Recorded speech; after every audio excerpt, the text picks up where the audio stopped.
কি প্রশ্ন উঠে আসলো, আবারও কি আসবে সিআইডি? জেরাতে কি প্রশ্ন করা হয়েছিল? বা ওই প্রশ্নগুলো অবান্তর প্রশ্ন, প্রশ্নের সাথে কেসের কোনো সম্পর্ক নেই। মূল কথা আমাকে গৃহবন্দী করে আটকে রেখে দেন।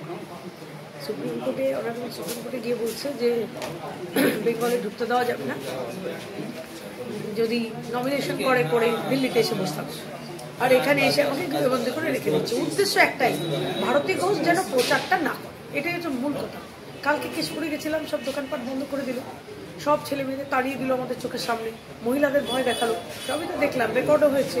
কিন্তু নির্বাচন কমিশন তো নড়ছে না, নির্বাচন কমিশন তো নড়বে চড়বে, কিছু তো করবে, কিছু দেখতে পাচ্ছি না। যাই হোক, আমি লড়ে যাচ্ছি। আবারও কি আসবে বলেছে? হ্যাঁ, ও তো দরজার বাইরে মেরে দিয়ে গেল। ও পরশুদিন হলো, কালকে হলো, আবার কালকে আসবে বলছে। কালকে কি থাকবেন? না, আমি প্রচারে যাব। আমি অনারেবল সুপ্রিম কোর্টকে এই সমস্যার কথা জানিয়েছি। রোজ যদি একজন প্রার্থী, তাও নতুন প্রার্থী, সবেমাত্র এসছে রাজনীতিতে, বসে বসে গৃহবন্দী হয়ে থাকি, তাহলে হবে? ওদের কায়দা এগুলো, কায়দা এবং বদমাইশি, ঠিক আছে? সব মানুষ জানি যে প্রচুর ভয় পাচ্ছে সরকার, ভীতু তো। সামনে লড়াই করে, গণতন্ত্রের মধ্যে সামনাসামনি লড়াই হয়, সেটার ক্ষমতা নেই। কাপুরুষের মতো সিআইডি ইউজ করছে, কাপুরুষের মতো পুলিশ ইউজ করছে।